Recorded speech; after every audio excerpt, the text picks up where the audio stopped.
Du coup, moi, mon plus vieux souvenir de manif, j'étais tout seul. J'errais dans les rues de Bourg-en-Bresse avec mon vélo, à la recherche d'une occupation dans cette petite ville bourgeoise où je m'ennuyais sévère.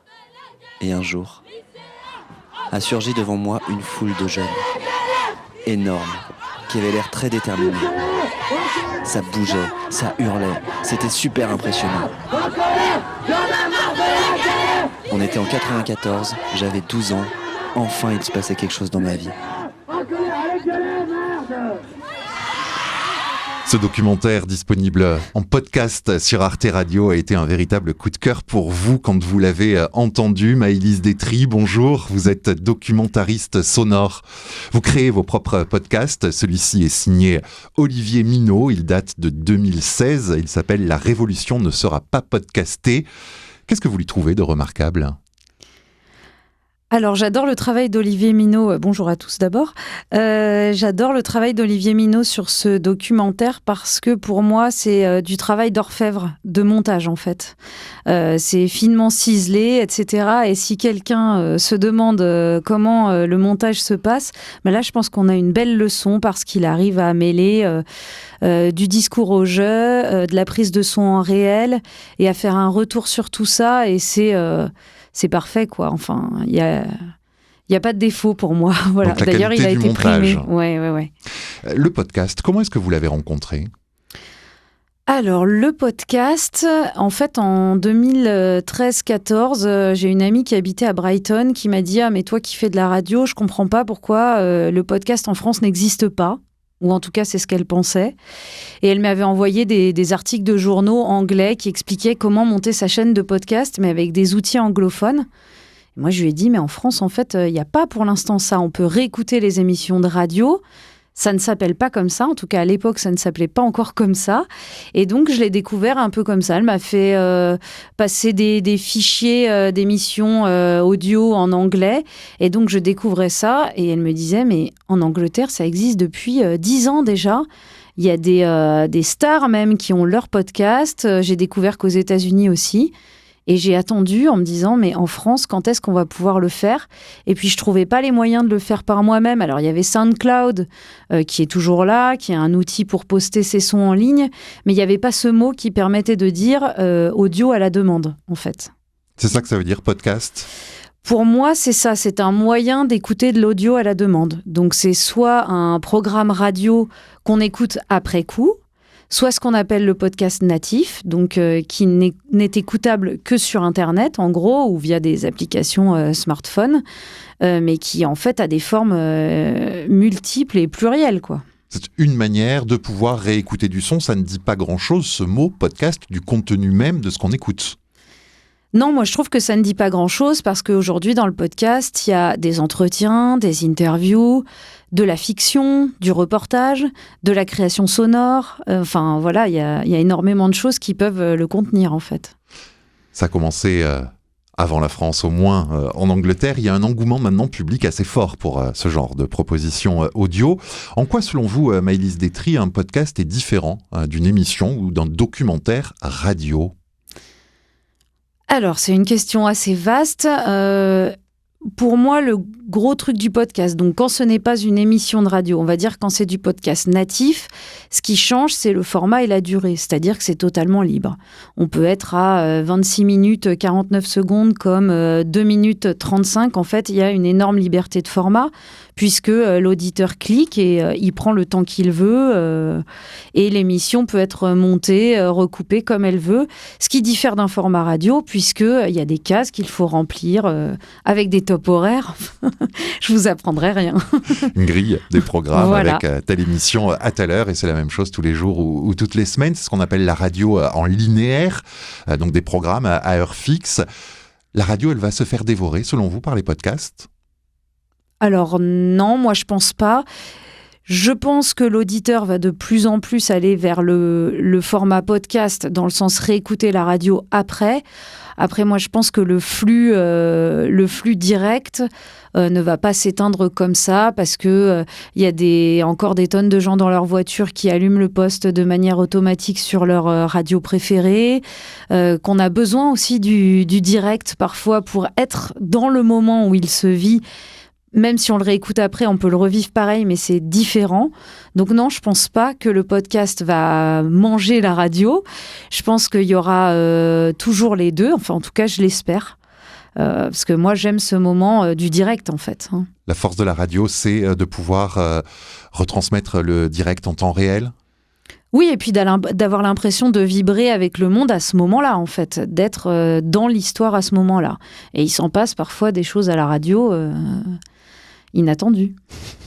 Il y a des plateformes maintenant de podcasts audio, comme il existe des plateformes de séries pour les vidéos. Ces plateformes audio, elles sont de plus en plus nombreuses. Certaines ont une ligne éditoriale identifiable, d'autres sont plus commerciales, à tel point que certains les surnomment des podcasts industriels. Ce serait quoi, Maëlys Détry, un podcast industriel ? Aïe, aïe, aïe. Il faut pas se faire un ennemi là-dedans. Donc, pour moi, il n'y a pas le grand méchant podcast industriel et les gentils programmes underground. Le podcast industriel, aujourd'hui, cette expression, elle est portée par certains collectifs qui essayent de se battre pour le travail d'auteur.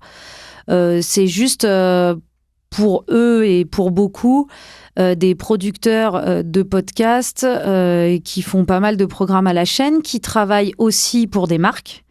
Donc des podcasts qui sont sponsorisés par des marques et qui soutiennent un certain type de programme. Je pense par exemple à Givenchy qui a fait produire un podcast sur le nez, les odeurs, etc. Donc il y a aussi ce travail-là qui est en lien avec des clients, des marques réelles qui cherchent à avoir des objectifs marketing et qui essayent de toucher par l'audio. Donc on peut dire que c'est ça. Est-ce que ça s'oppose à un travail d'auteur ? J'irai pas jusque-là, ça dépend des cas en fait. J'ai toujours aimé explorer ce que personne explore. Et puis dans un monde comme la France, où tout a été finalement beaucoup exploré, il y a des réflexions un peu de partout, on fait plein de choses, je me disais, mais qu'est-ce qui n'a pas été pensé ?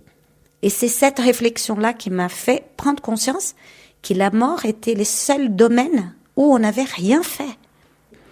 Et je me disais, mais c'est là où il faut que j'agisse. On vient d'entendre un court extrait d'une de vos productions, Maëlys Détry, Le renouveau des pompes funèbres à Bordeaux. On entendait la voix d'Eddie Leza-Gallet, psychanalyste et créatrice de Cyprès, une coopérative funéraire qui propose une autre manière de vivre la mort d'un proche. On parlait de podcast industriel. Comment est-ce que vous qualifieriez les vôtres ?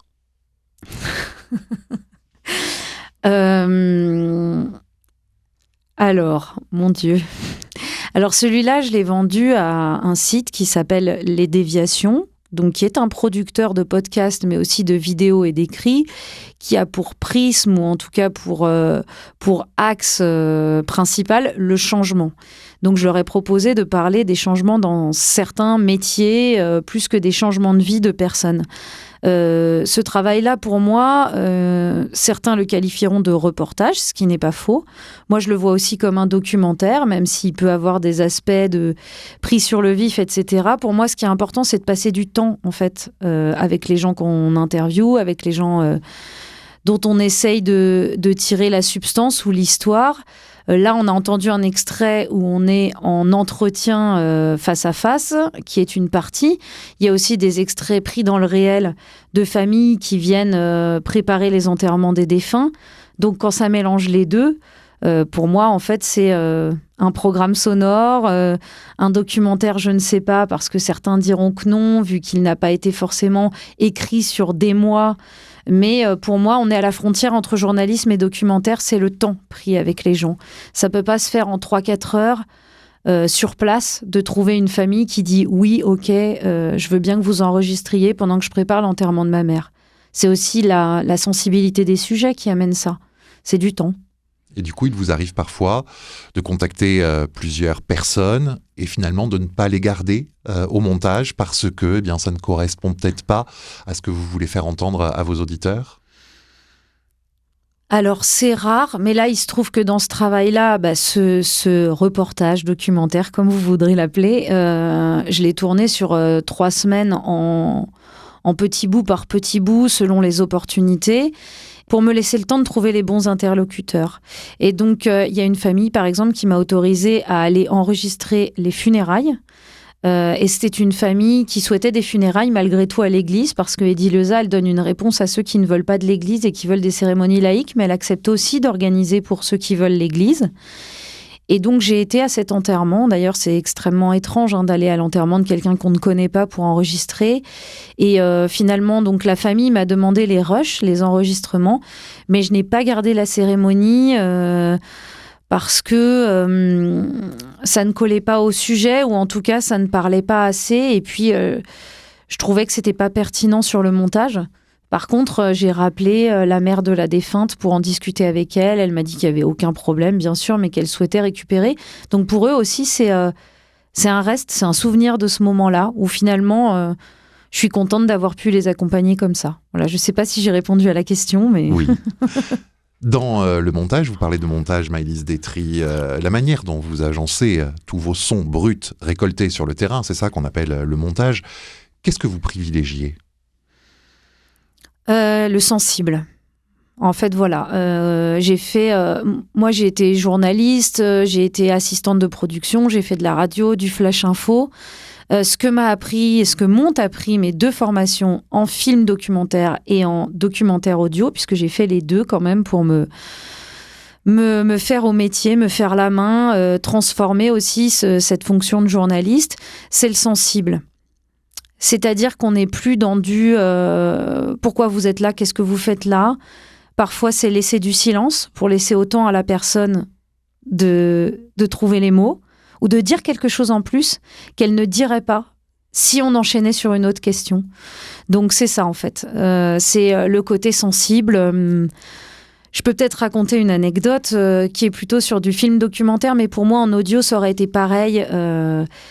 Je mettais absolument dans mon montage au départ voilà, on est ci, on est ça, on fait comme ci, on fait comme ça, on est vieux. C'était sur des personnes âgées qui voulaient créer un collectif et vivre ensemble.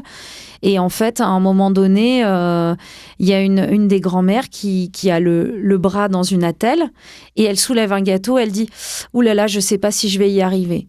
Et moi, je l'avais pas gardé. Et la monteuse avec qui je travaillais et qui me formait m'a dit « Mais non, mais là, en fait, ça dit exactement ce que tu lui fais dire à la voix, mais sans qu'elle ait besoin de le dire. C'est quoi être vieux ? C'est ne plus être capable de porter, avoir peur de le faire tout seul, avoir besoin des autres, comment vieillir ensemble. Et c'est ça dont parle ton documentaire.